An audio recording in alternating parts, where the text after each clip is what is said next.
approaching the US-Canada border, entering Canada from, actually I'm already in Canada. Somehow this border checkpoint is way inside. It's like 30, 40, 50 miles inside Canada.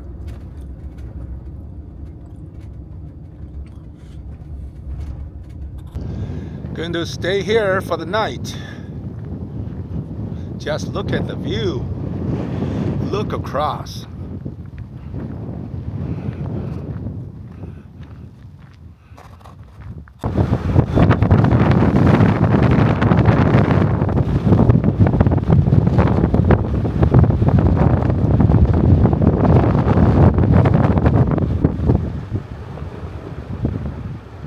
There's a black bear just across the road.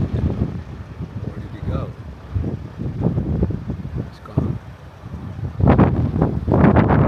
To Haines, Alaska. I'm still in British Columbia, just exited Yukon territory and entered British Columbia. And this region is at the southwest tip of Yukon, northwest tip of British Columbia, and at the root at the bottom of the Alaska Panhandle. And I'm about 100 miles to Haines, Alaska. Alaska, downtown. My RV is right there. It's parked at a oceanside RV park. I'm one of the smallest RVs in the park. That's such a small RV, typically boondock, but I need electricity today. So this is Haines, a small town at the edge of water, deep inside the Alaska Panhandle. It takes about 200 miles to drive from the Alaskan Alcan Highway to reach here. And it's a little fishing town, I suppose.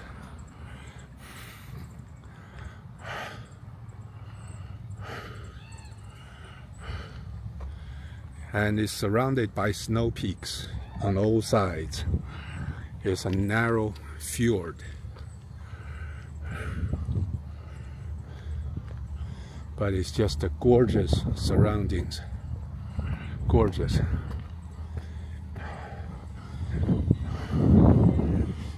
I have not done any research on the history of this town, but it's hard to reach here. Without an RV, it's difficult to reach here because it's such a long drive and a narrow mountainous drive all over the place.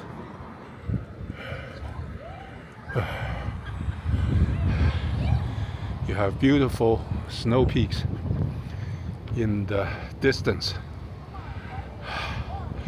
These sharp peaks are probably covered with snow year-round because right now this is the peak of the summer season.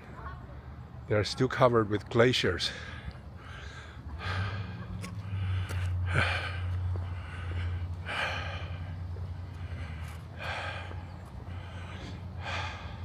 There's a little bar in front. I just had a dinner, hamburger at a local restaurant near the ocean's front. It's not that good. By the way, everything in Alaska is expensive. It's probably 50% more expensive. There's a coffee house.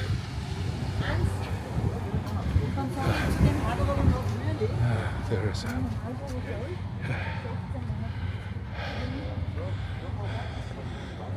There's American flags everywhere because today is July 5th, which is the day after the July 4th. American flags everywhere, and many stores and shops have flags in front.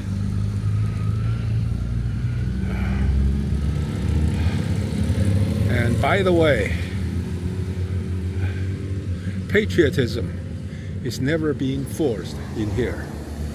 You don't need to force people to put on their flags. they just voluntarily do that. And I do that in my home as well. There is a Canadian flag, there's an American flag, even though this is Alaska, but it is so close to Canada. People put Canadian flags there as well.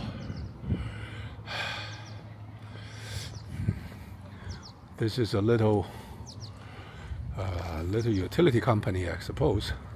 So they put American flags, these little, I forgot the name for it. Here is the grocery store, which I'm going to have to get in to buy something. Here, 1 gallon of water costs $5. 2.5 gallon is $13. That's really expensive.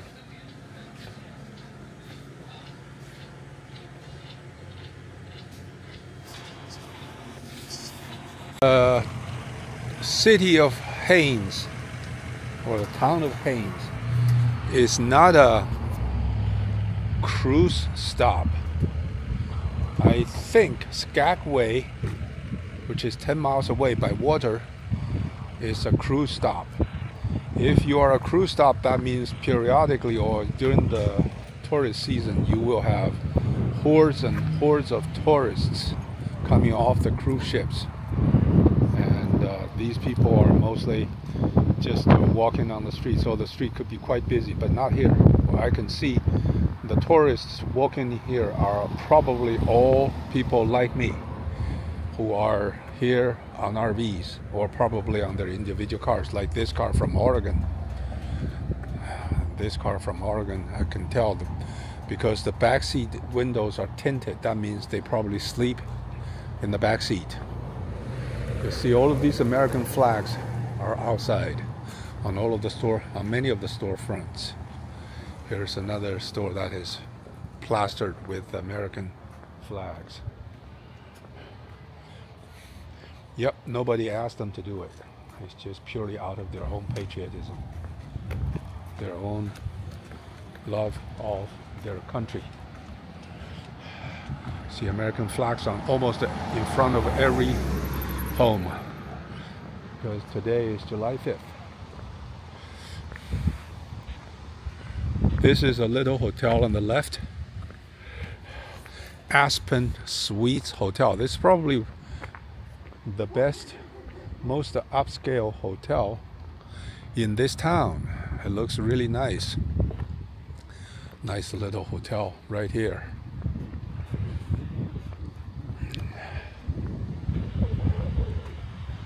And here is another store that sells outdoor apparels and gears.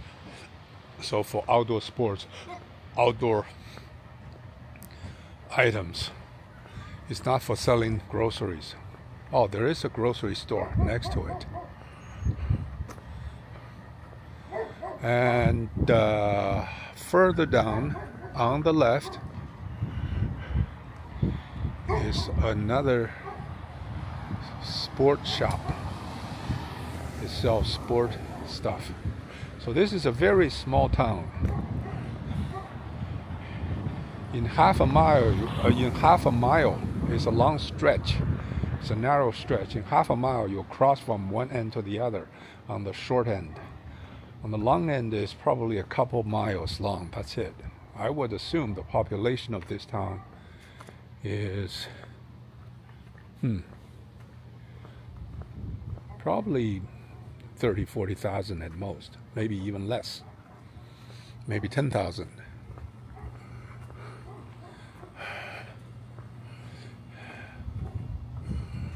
Yeah, there's another restaurant down that way. There's a furniture store. There's not much on this side. I'm pretty sure this town could have bears visiting them from time to time because it's so close to the forest. There could be bears.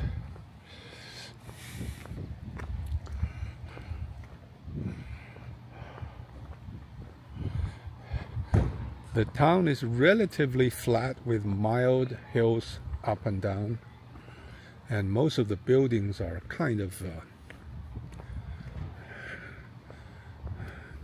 decrepit. decrepit, I think that's the way to say it. Kind of worn. This is Thai food restaurant. Oh yeah, that might be a good place to go next time. They serve Thai food. And I would assume during the winter, during the off season, this town is basically dead. Very few people would be living here. Very few people would be working in the restaurants because the restaurants have no customers, or working in any other tourist-driven service industries. There will be nothing.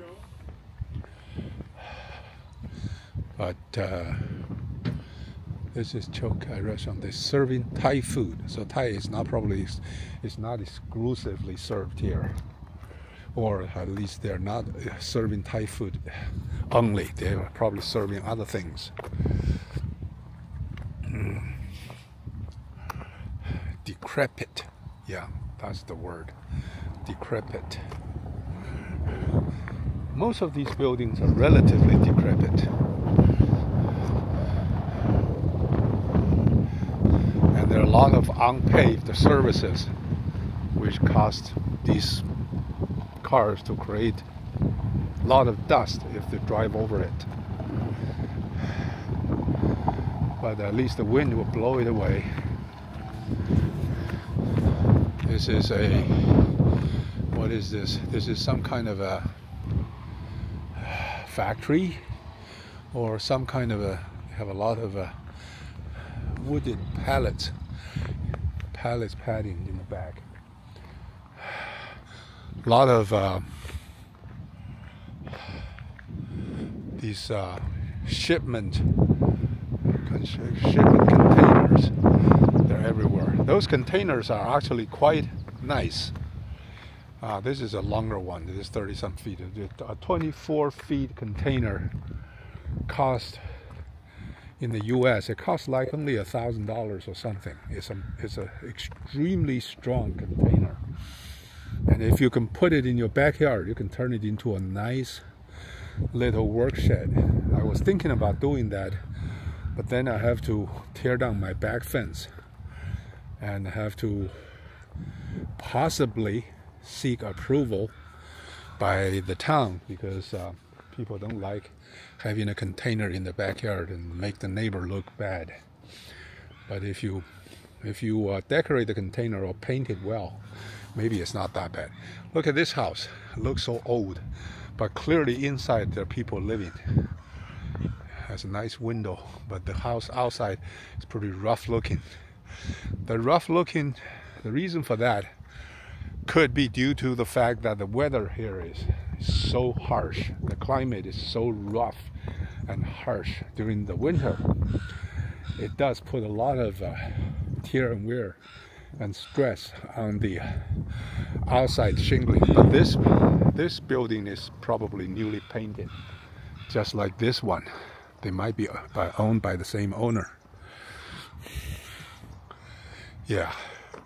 But imagine in the summer, this building, the view from this building, you can see the mountains right from your window.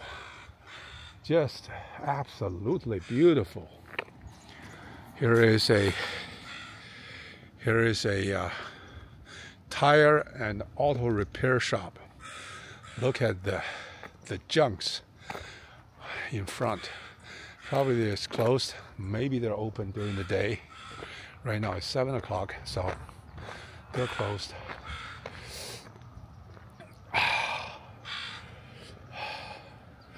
But the town is completely surrounded by these snow-capped mountains. This must be an apartment building in front, or it could be a hospital or something. It didn't say anything. Again, notice the American flags, Star and Stripes on the building.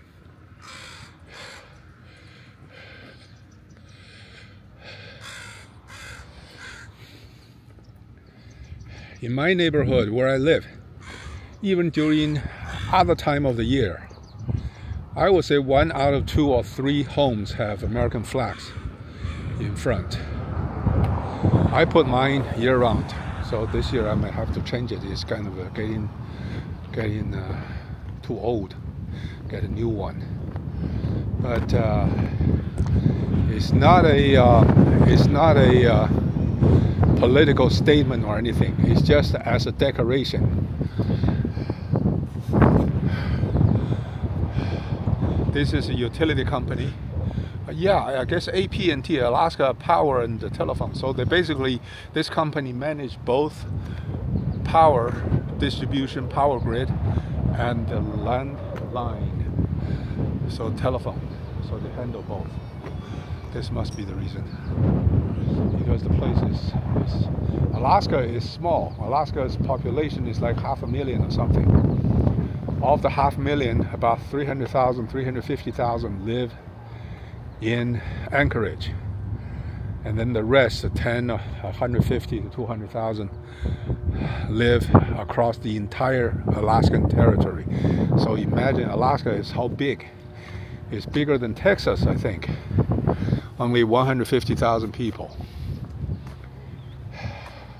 Here's a motel with American and the Canadian flags, and there's another flag. Maybe that's the flag for the hotel itself.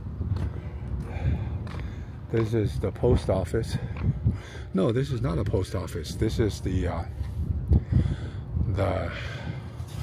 American Legion. American Legion. This is probably where they recruit for the army or something. Yeah. Let me check it out. American Legion. What does American Legion stand for? Is it could serve as a place for recruit? Place for recruit. Let's check it out. Yeah.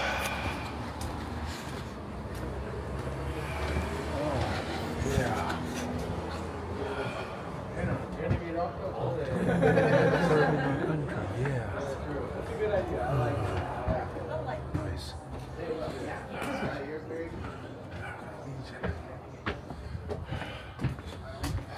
It's young.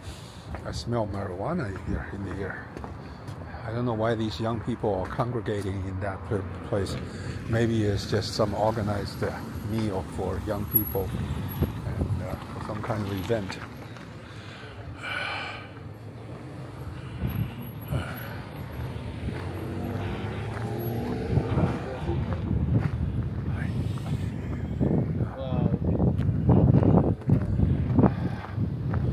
These 3 people are smoking marijuana. No wonder I smell it.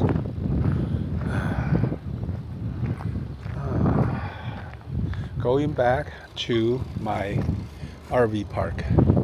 And the RV park is at the edge of waterfront facing the bay. This bay is opening up in hundreds of miles into the Pacific Ocean to the south. So this part of the bay most likely is fresh water because this is so far away from the ocean. But it's a beautiful setting. Beautiful setting. It cost $50 some per night just to have a spot to park my RV with water and electricity hookup. But still, that's good. $50 basically is like having my own home on the water's edge. I don't need anything else. Just a good, beautiful surrounding to spend the night. Like everywhere else in Alaska, it's always windy. This area is no exception. It's kind of windy. Today it's not that strong. Similar to Iceland. When we went to Iceland, it was extremely windy. Very, very windy.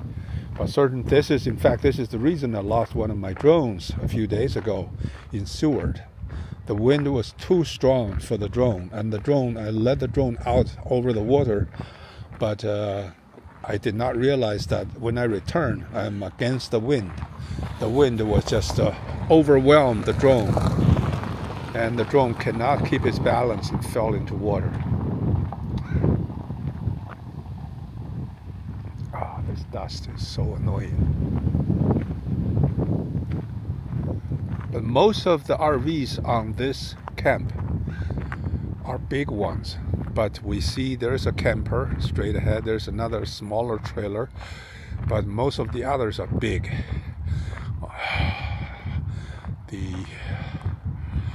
There's another one that's similar to mine. So most are Class A's and some big trailers, Class A's. I wouldn't say most, many of them are Class A's. But this one is a big Class A, pulling its own Jeep as an auxiliary vehicle. Then there are many bigger trailers. My RV is second to the right. It's smaller. I'm on another hike in Haines to Mount Riley Summit. It's about 2 miles from the beginning. It's about a few hundred meters elevation change. So it's going to be a climb the first half, then I'll turn back. Maybe I'll go to a different hike. Depends on the distance.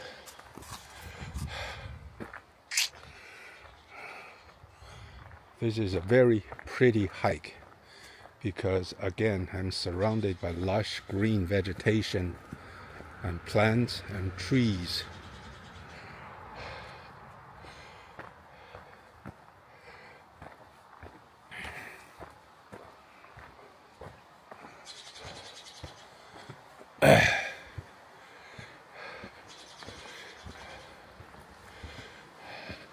From the vegetation, it appears this place is has a lot of moisture at least during the summer. Probably during the winter it's completely covered in snow. This is a fjord. Haines is at the end of a fjord, of a very long fjord. Therefore, it should be relatively protected by the harsh weather. It's surrounded by very tall mountains on both sides. And this kind of landscape is actually quite common in the coastal areas of entire northwest Canada and Alaska coastline. So this is a northwest American continental. There are a lot of that's why there are a lot of islands, a lot of peninsulas. And so if we look at the map on the road system, many of the small cities, small town settlements along the coast in northwest Canada and Alaska are within a short distance of each other along the coast, yet they cannot be connected by road system in a straight line. The road have to go back to the mainland, to the main road, and then move forward and then come back through a different branch. So the road system here is more like that of a tree branches than a cobweb. A cobweb is the typical structure of road system we see in mainland America. Between 3 points, let's say there is a triangle, 3 points, there's always roughly a road that connects any 2 points, despite not necessarily being straight line. But here they are like fingers. So if you're on a fingertip in a town, you cannot reach the other fingertip unless you take a boat. You have to go back to the root stem of the finger and come back the other finger. And this is why, very interestingly, right next to Haines is another town, famous scenic tourist town called Skagway, which is only about 15 miles away by water, because both of these towns are on the end of the same fjord, even though one is a little deeper than the other. Skagway is a little further deeper. But, okay, to reach from Haines to Skagway, one way, of course, is to take a boat, take a ferry, which is about an hour or something, or 40 minutes. Costs $55 for a passenger. For a car is $160 for an RV. I might take it. It depends on my schedule. That's only 15-20 miles ride in the water. But if you trace back, take the road, it's about 350 miles. The road has to go all the way back from Haines to Whitehorse, which is the capital of Yukon in Canada. So literally you have to come from Alaska, came out of Alaska, back into Yukon, and then from Whitehorse you come to another place, I think it's called Carcross. From that place you come down again into Skagway, 350 miles roughly. And that is the distance you have to cover by road to cover a real geographical distance of only 15 miles. However, this connection road system is one of the most gorgeous looking drives anywhere you go. Yesterday I came down on Haines Highway, like I always say Haines Highway. It's just absolutely stunning, so beautiful. And I haven't driven on the Skagway Highway yet, but it is said it's just as beautiful. So, but either way, these two little towns, for people who live here, most likely if they go from one town to another, they would have taken the water ferry on the water for less than an hour. But on the other hand, if you live in Haines, why would you want to go to Skagway, which is another town similar to you? The town size is probably even a little bit smaller. They have, I think they have cruise ships stopping there regularly, so there are more tourists.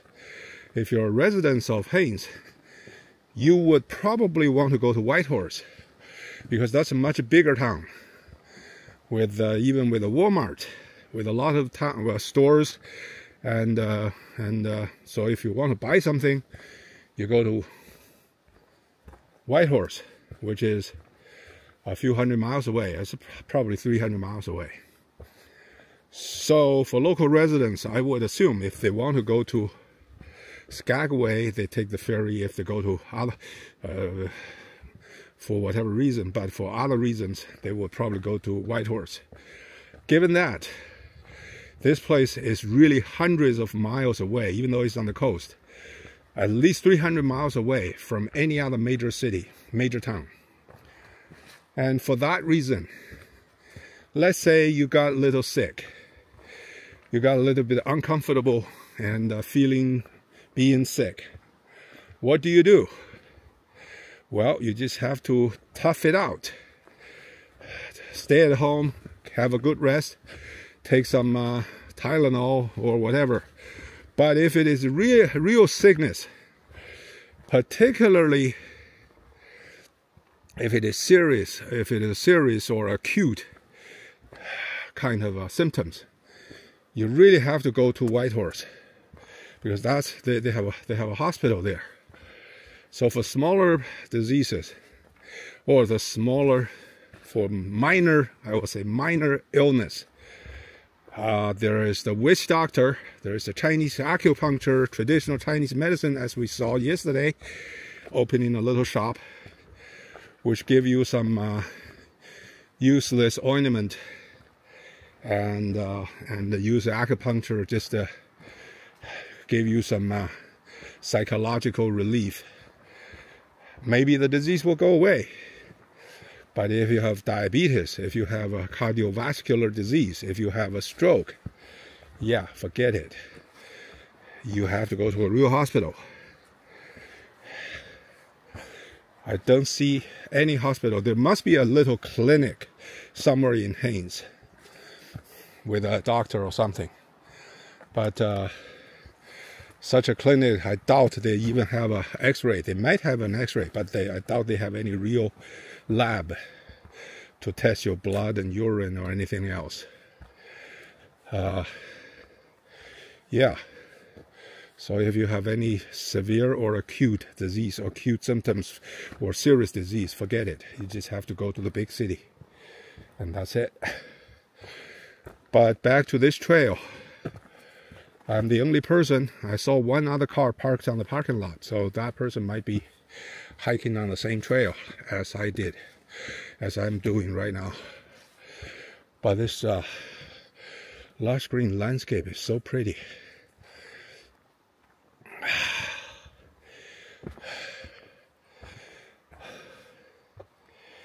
Yeah.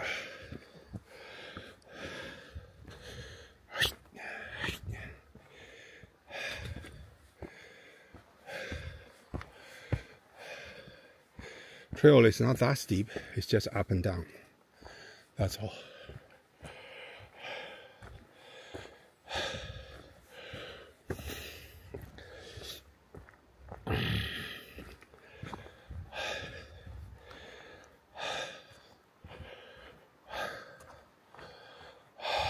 Look at all of these. There's a little pheasant or something. This is almost like a tropical jungle. Big leaves, lush green, so pretty.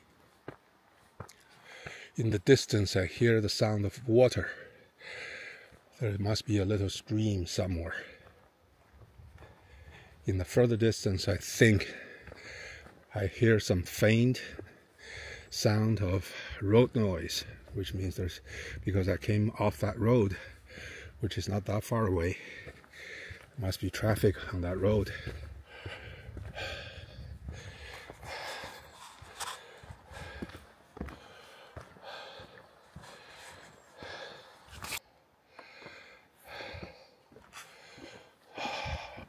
It's like a little paradise. All of these lush green vegetations, just so nice.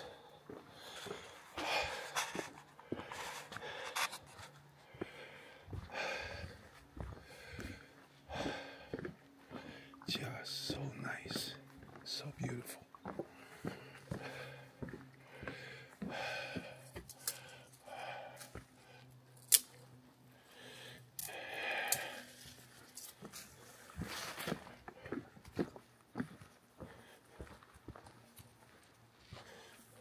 He got into me.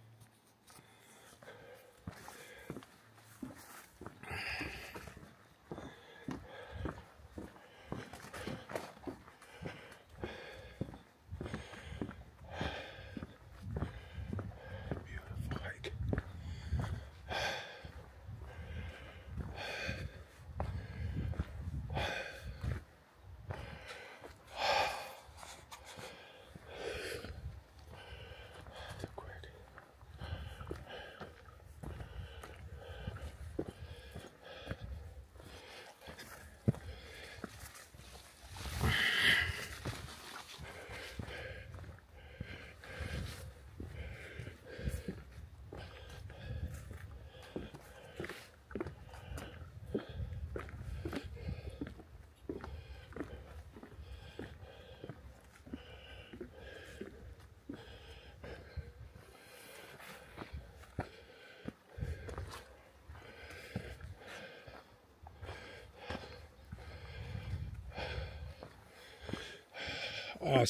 Awesome hike.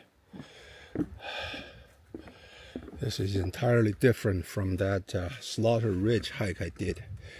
That hike was on a high ridge without a whole lot of vegetation later part of the hike. Initially, they have a lot of trees.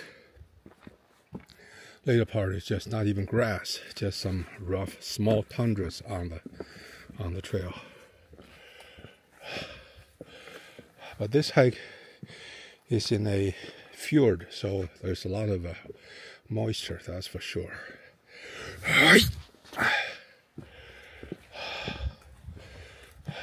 As I'm constantly moving, mosquitoes are not yet of a problem. But it could be if I stop. If I stop moving, the mosquito will start to swarm around me and attack me. But I have bug spray, I have mosquito net, so I should be fine.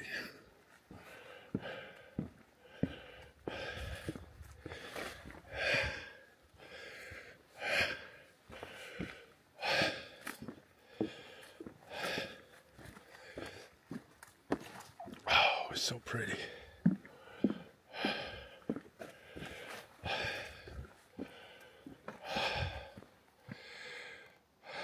Look at this.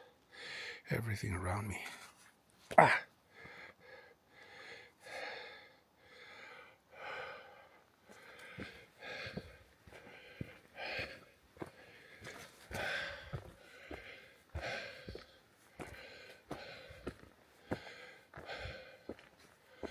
So quiet.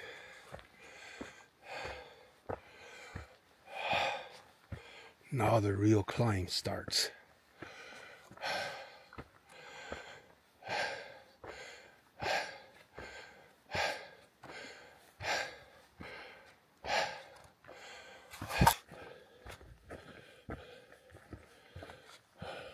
Look at this forest, very tall.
This is the Mount Riley Trail.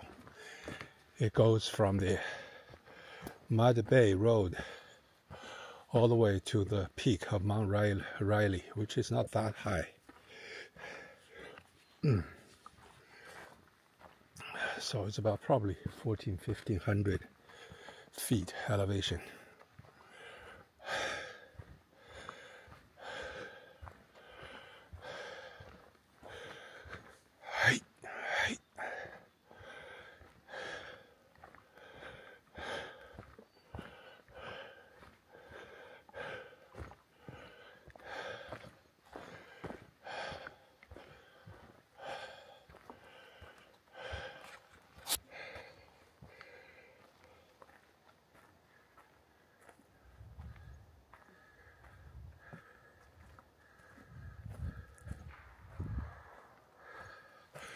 There are gunshots in the distance, within a half a mile or so.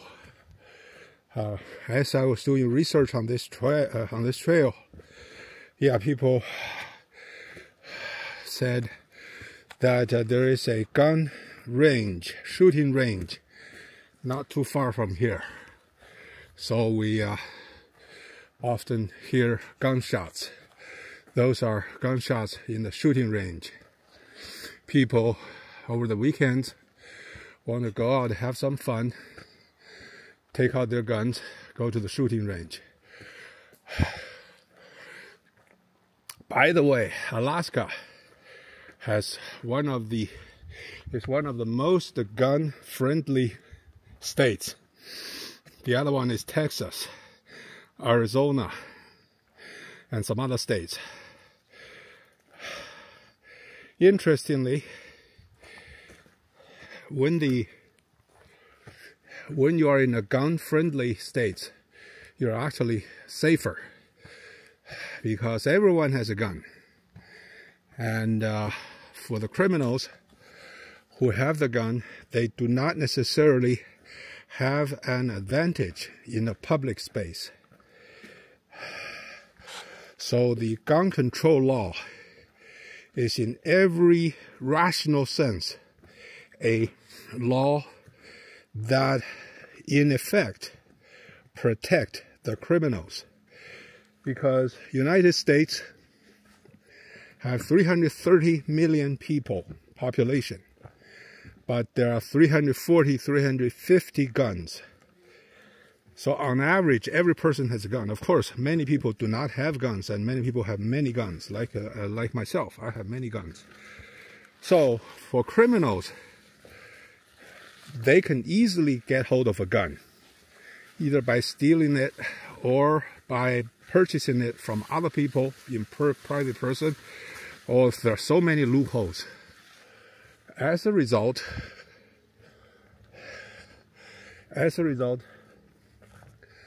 there's a lake at the end of this trail. As a result, that criminals will have all kinds of guns, even assault weapons, machine guns, AK-47s and all that. But the most dangerous weapon is, in my opinion, the handgun, because they could hide it in their pocket and go to a bank, go to a supermarket, go to a grocery store, go to anywhere to rob people and rob the store, rob a business. But imagine if anyone can have a gun in their pocket and a criminal come into a store, it's clearly they have to think, okay, if I point the gun at the clerk, the guy behind me may have a gun to point at me and he could shoot me. So when I was hiking in Alaska, occasionally I bump into people who are also hiking, and they often have a handgun clipped to their side in the just for everyone to see. But for them, even for them, it's just to protect themselves against the bears, not against other people, because on the hiking trails, people are all super nice, super friendly to each other anyway, to protect the bears. One of the hiking trails is known to have bears. I've seen 2 young mothers with 4 or 5 young kids. The kids are probably 6, 7 years, just about the elementary school age. Tiny little girls and boys, and the 2 young mothers. Then it occurs to me, wow, this is bear country. People told me there are bears, and then I could see one of the young ladies have a big handgun, semi-automatic, in front of her chest. And I just joked to her. I said, well, I guess that gives you the leverage against everything. She just laughed. Yeah.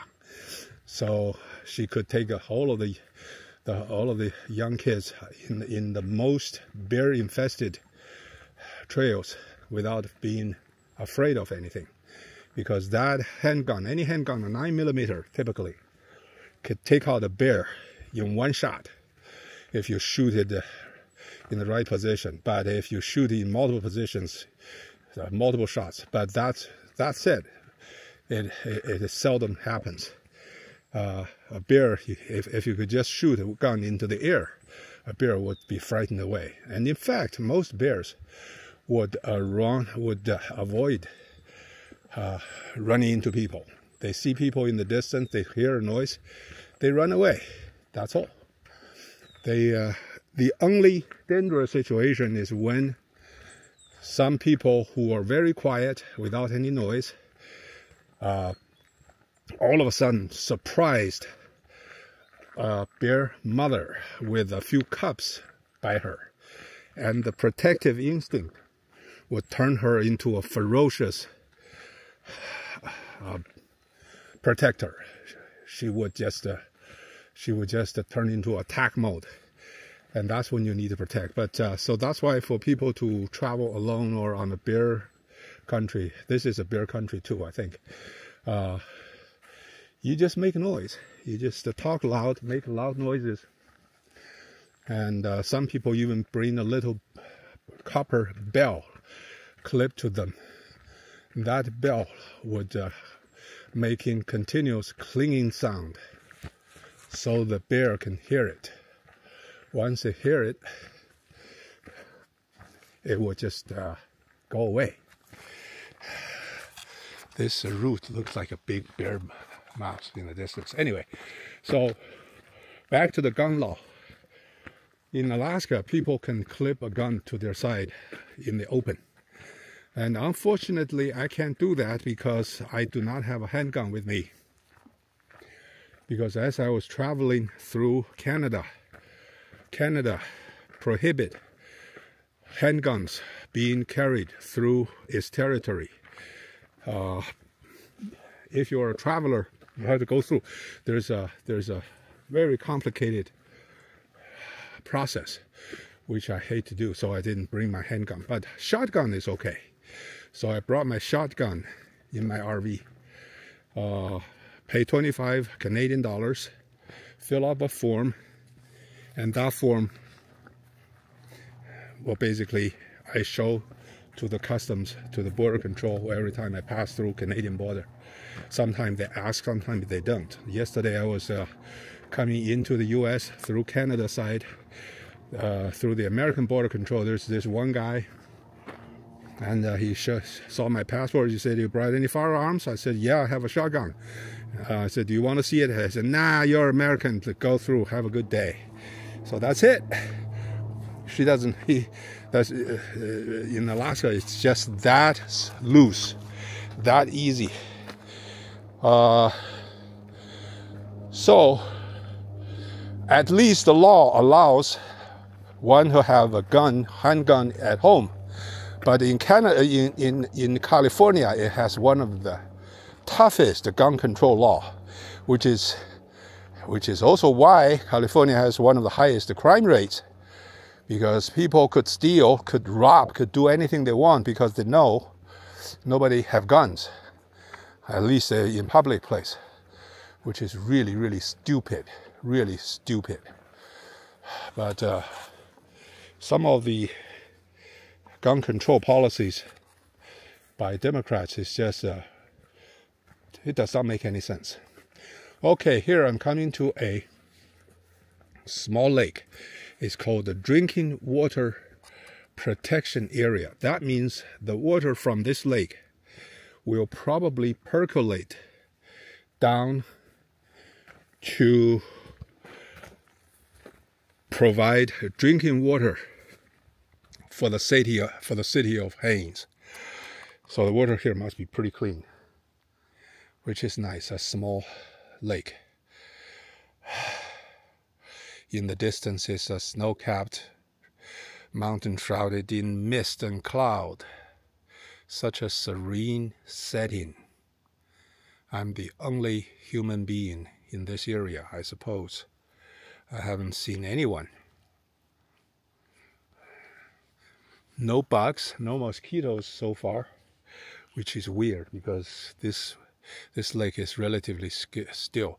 There must be a school of fish in that distance right there, making the water ripple. There must be a fish right there.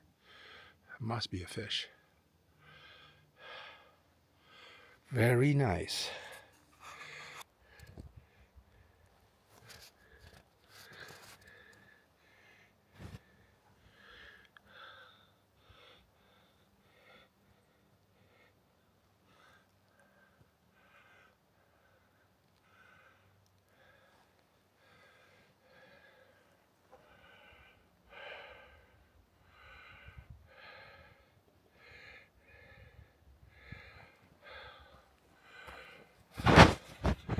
All of these ferns, so pretty. All of these ferns.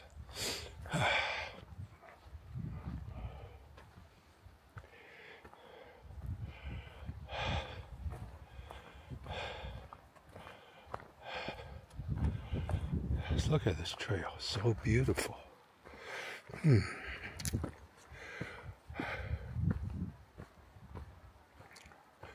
Lush green, serene,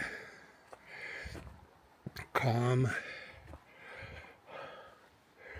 isolated, and with all kinds of floral and fauna. I guess fauna, there's not many animals in here, but a lot of floral, different plants, different kinds. I don't know anything about plants, but if someone do know these, they would be able to recognize a lot of these wild plants. They basically leave nothing on the ground uncovered by leaves, except the trail that's clearly maintained by humans. Otherwise, there's a squirrel on the tree, squirrels and birds. I haven't never heard of wolves in this region, but only bears. But there are several bears, brown bears, black bears, and grizzlies. I think I've seen brown bear once, and grizzly once, and black bear several times. Grizzly, I've definitely seen it. It's on my video. Black bears is quite common. Brown bear, I've seen it once, but didn't capture the video. I mean, brown bears. Brown bears are.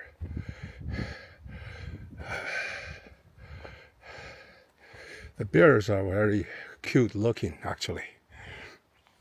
They have the face of a dog, of a fat dog.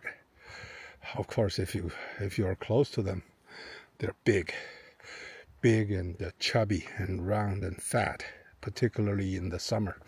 They eat like crazy. But when they do run, they run fast.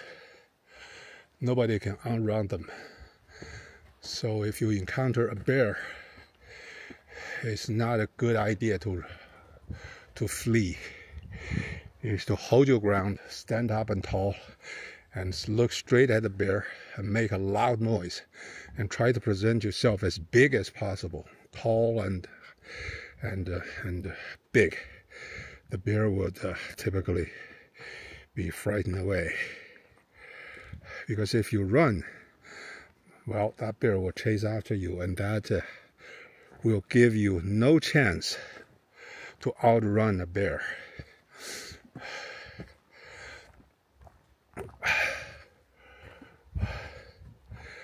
But of the bears I encountered during my drive on the road, they are very shy.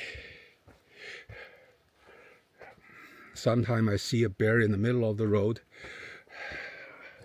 a third of a mile away, a small black dot. Then I slow down. As I get a little closer, they run away. They're just that shy. I guess they're smart. They know when they have an encounter with humans, more likely than not, they will lose for whatever reason. Because of all the animals on Earth, no animal is more dangerous and predatory than a human. Human is by far the most dangerous animal on Earth. Despite that, we have no natural ability to outfight, outcompete any animal as a single person. But we have our brains, we have our weapon, we have our wiliness and smartness and intelligence. So we could figure out a way to deal with it. And The tragedy is that people use that in the wrong way. They hunt bears and other large animals, sometimes as a sport. In fact, I would assume Alaskan residents can have hunting license. With that hunting license, they could hunt a bear, an elk, a moose, or some other large animals, and hunt it not necessarily for meat, but just as a trophy occasionally.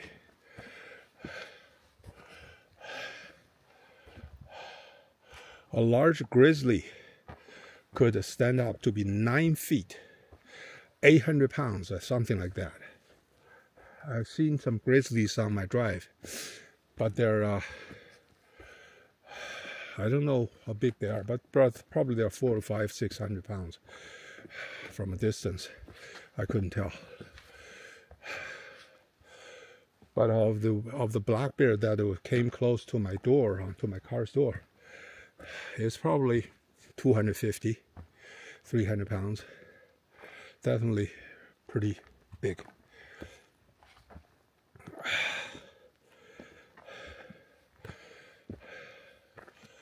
But the bears are omnivores. They eat everything. During the summer, they primarily eat vegetations, seeds, flowers, leaves, vegetation in general. But occasionally, they will catch a moose or an elk or something, or even a smaller animal, and eat it. So in this regard, they are similar to humans, because humans are omnivores. We eat animal protein and plant protein, and plant. So, and for most Chinese, East Asian, at least for Chinese, because our population is so dense, historically has always been, there's not enough land to subsist on animal, not like the Mongolians, the Mongols. Because the Mongols, they have a vast area of grassland. They could have herds of sheep and goats and cows and cattle. But that kind of density cannot be supported. There are too many people living on a given piece of land, so agriculture is the only way out. As a result, Chinese people are grain eaters. Rice and wheat and barley and sorghum and millets and corn, later corn and whatever.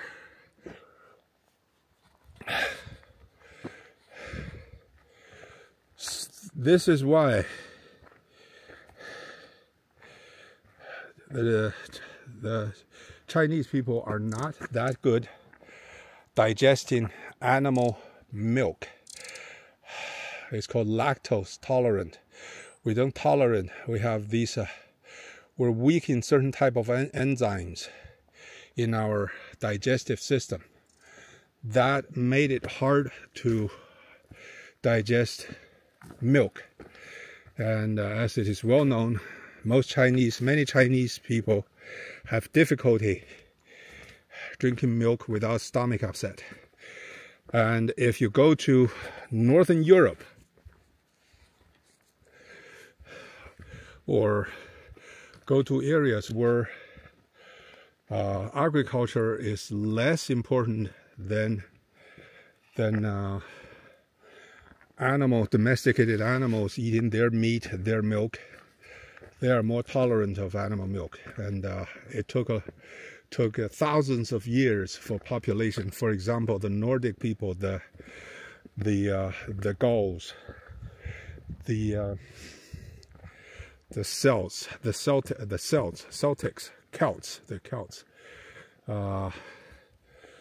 the Goths, the Visigoths, the Romans, and all of those people, they are less dependent, relatively speaking, less dependent on agriculture than Chinese. than the Asians. Therefore, they are more tolerant of animal products. Europeans are more naturally compatible with milk, with cheese, with things like that.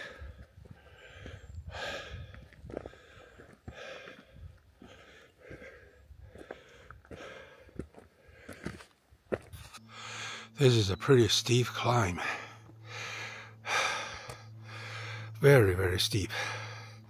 It's way down there. Then it's going way up.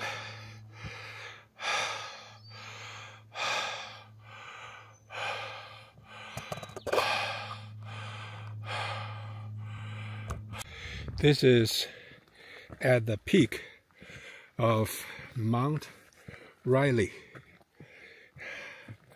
I'm still in the middle of the woods, so I need to get out of the woods.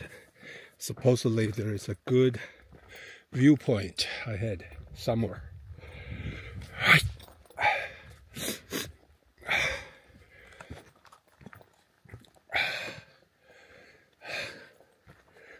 This is a pretty steep trail. Even though they say it's moderate, it's not. A lot of steep hikes. But the hike is pretty good condition. Easy to, it will not be slippery or muddy or anything. Just occasionally quite steep.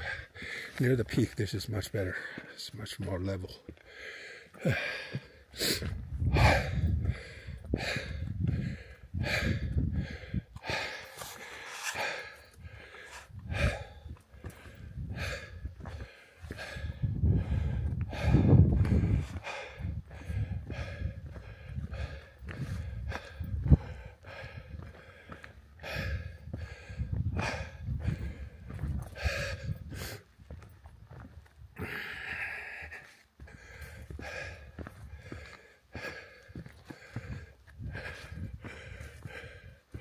Oh yeah, we're about to see the good views. Look at this.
Where is the peak? Oh yeah! Look at this! Look at this! Oh my God!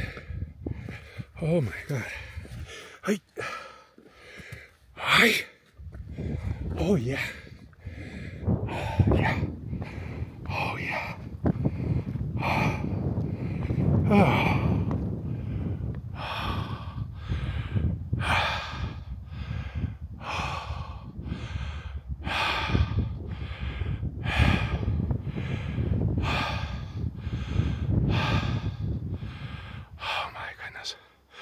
This is so beautiful.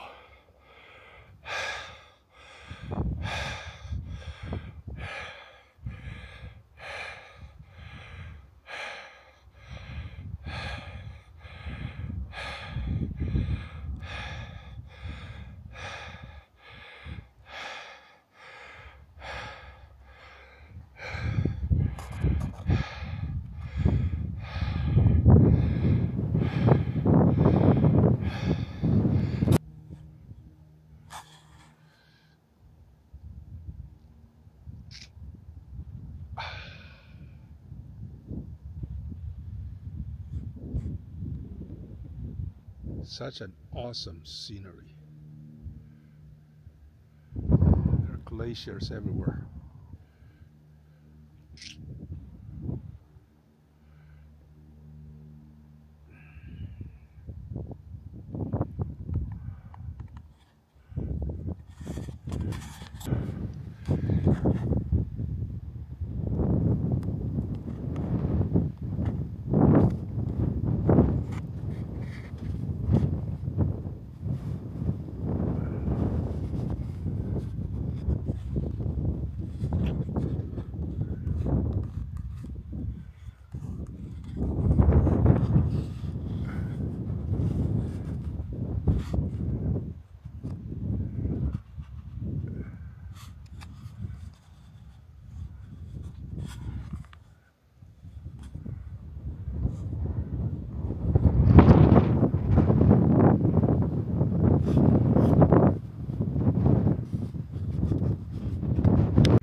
Look at this forest. Temperature is probably about upper 50s, lower 60s. Just perfect for hiking. A little sunshine through the leaves, casting lights and shades onto the moist ground covered with plantations. The ground is very soft because it's no longer soil, it's all decomposed vegetations. It's all carbon on the ground. So this is what we pay at Home Depot for the topsoil. It's mostly decomposed vegetations covering the ground. So the ground is really soft. You step on it, it's almost like you step on cotton.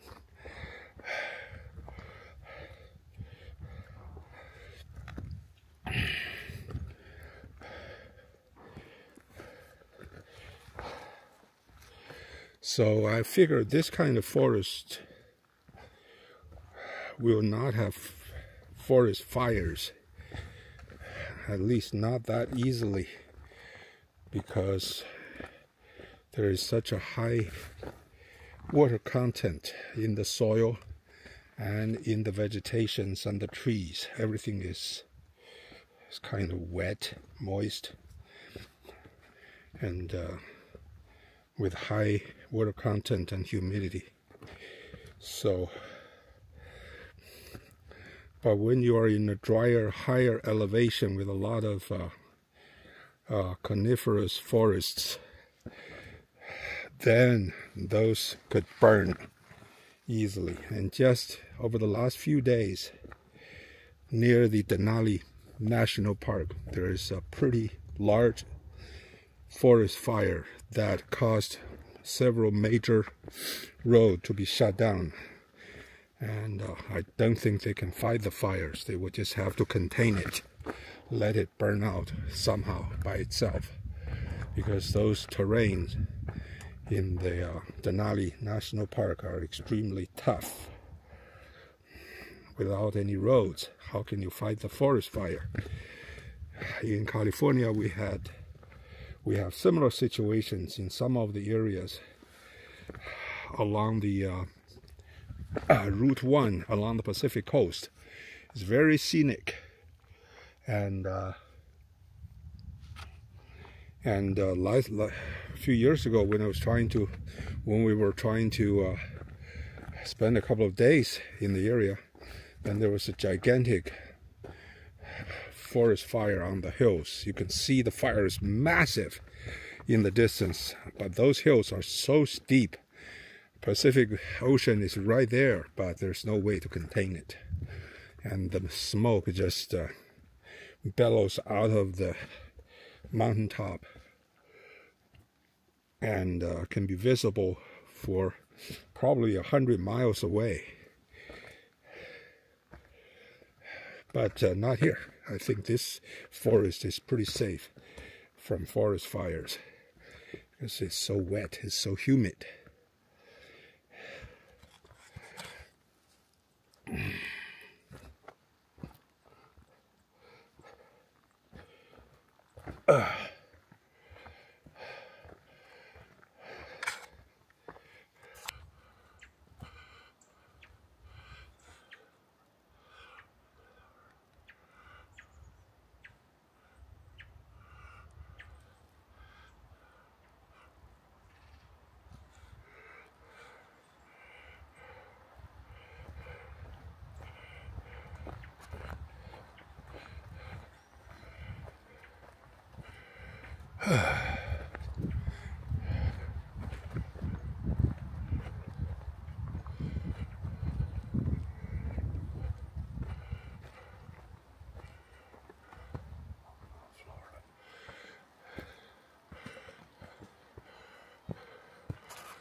This is pretty close to that shooting range. People are shooting. This sounds like a big gun, a rifle or something. Does not sound like a handgun. Yeah, this is more likely a rifle.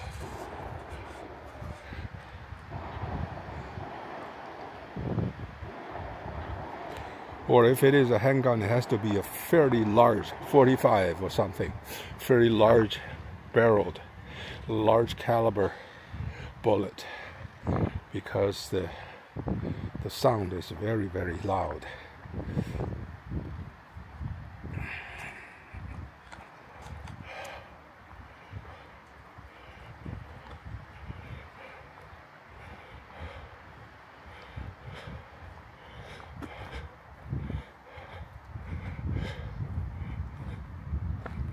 These switchbacks are very steep because this hill is so steep, has to go through these very sharp switchbacks, but it's very well designed, well developed switchbacks. Whoever did this did a very good job. This is a very nice trail.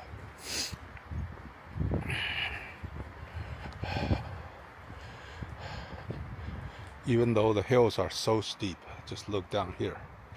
That's really steep. But the trail itself is nice.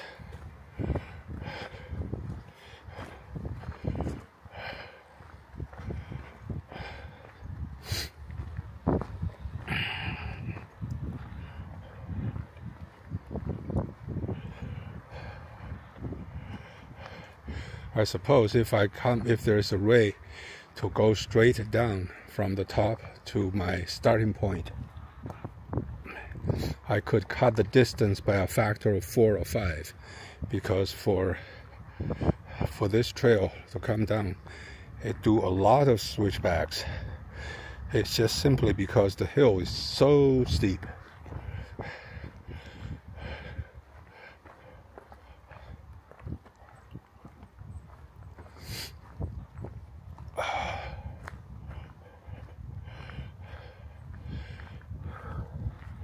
But the surroundings, you can't complain about that. The surrounding is so pretty. So pretty. There's another switchback. Right. There's a little gouge right here. Pretty steep. Go straight down from here.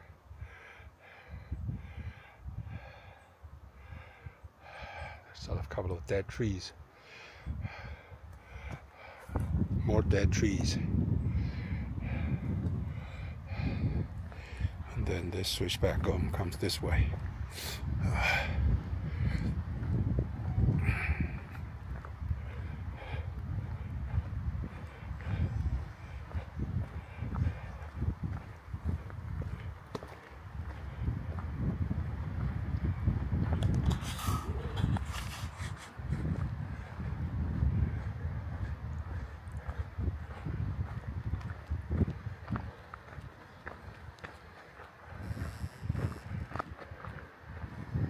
Look, that switchback goes down there. Goes way deep.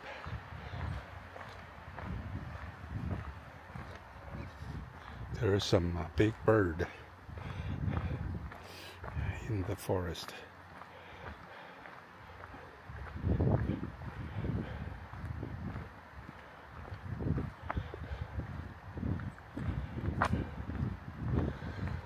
Whew.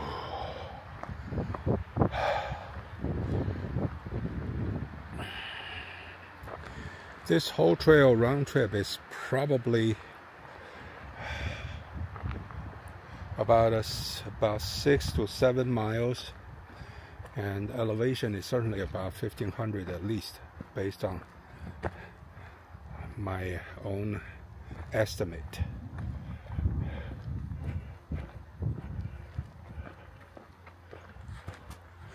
Now gradually I think the trail is going to be more level as we approach the beginning, approach the parking lot. But this is still probably about 20% to go, but it's more level. The steepest switchbacks up there, way up there.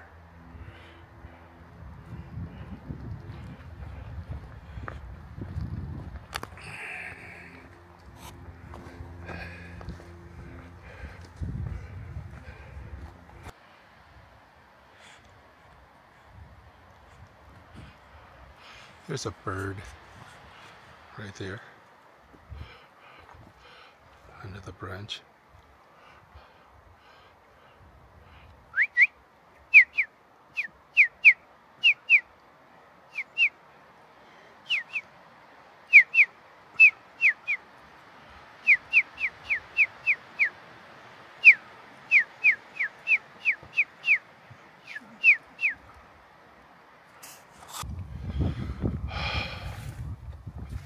So pretty.